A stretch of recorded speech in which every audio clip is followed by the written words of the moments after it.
So, you know, most musicians, no matter what their instrument is, if they really, really practice and they really, really work hard and they have a lot of luck on their side, they can achieve a distinctive sound. They can play something and people will say, ah, I know that guy.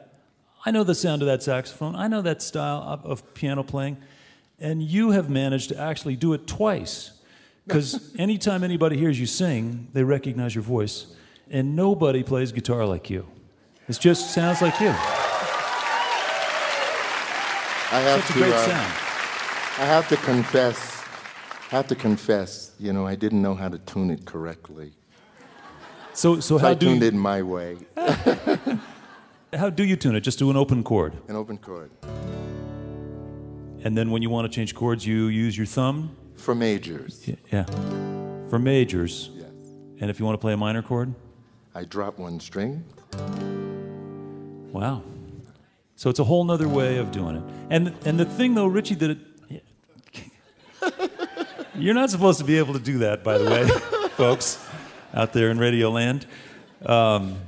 It's one of the anomalies and curiosities of musical history. But let me actually ask you more about your rhythm, because you have this distinctive right-hand technique, and it sounds kind of like a horse galloping, or it's just got this great thing. Is that just the beat that came naturally to you when you started playing? Actually, I'm a frustrated drummer.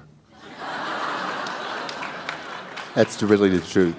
It comes out in the guitar. You know, when I started, I had to play enough music for me to sing the songs that that changed my life, you know, Yeah. and in order to do that, I had to be the whole band, so to speak. Right. You know? And it worked out. I heard that you had a gig 7 days after you got your first guitar. Well, that's good. Is that a fable? You know who Freddie Neal is, Yeah. right? Freddie Neal was one of my mentors from the beginning. I used to sit in the audience and sing along with him. And one day he came to me, he said, "Hey, Richie, I've been hearing you for half a year, man. Take this guitar and go learn how to do it yourself, you know." So that was my inspiration. I had 7 songs that changed my life. I went home, I tuned it to a chord, and the rhythm came when it was necessary for the song. And so I went back down to the village 2 days later, got on the stage. And 2 days later? Yeah. Yeah. So 7 was an exaggeration. It was a big exaggeration. Didn't get off that stage for 7 years, you know. That same stage? Yeah, it was great. Wow. Well, I mentioned earlier your sort of doo-wop days in Brooklyn and that whole phase. Many people were introduced to you through your playing at Woodstock. And since you were here the last time on the show, you put out a book, They Can't Hide Us Anymore, which I understand was inspired by your trip into the festival grounds. Is that right? Yes, that's what I said when I looked through the glass bubble that they were flying me in. A farmer's helicopter from down the road. It was all glass, and I'm looking down, and I said, "Oh, if this picture makes the newspapers tomorrow, they can't hide us anymore." You know, that's how it came about. So many people. Yeah. Yeah, oh, it was incredible. Yeah. It was the beginning of the planet, actually. Yeah. It really was. It really was. I want to just ask you briefly before we get back to music. You described the fact that you're not in the music business, you're in the, what do you call it, the communications business. Yes. You see, I left show business when I stopped singing doo-wop. Yeah. That was show business. Yeah.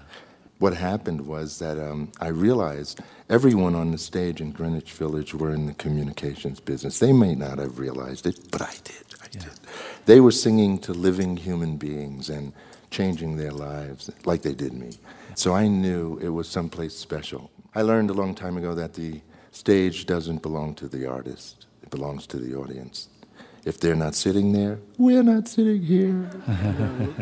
That's the way it works. Yeah, just keep them coming. Yes. I want to mention to our listeners that the last time Richie was on the show, he received the Achievement Award for work he was doing with an organization that he helped found called the Natural Guard, getting inner city kids out into nature, into the environment, and connecting with things that grow. And it was a powerful story, and I don't know if that's still going on. But. It's still going on. 12 of the 18 kids we started off with are now in university. Yeah. And it's amazing. It's truly amazing. You know, they learn to change. I'm glad it worked, you know, because a lot of things don't take. But again, that was just a great effort of yours and another facet that keeps us connected. And right now, I just want to get back to music. Welcome back, if you would, to eTown, Richie Havens. Thank you.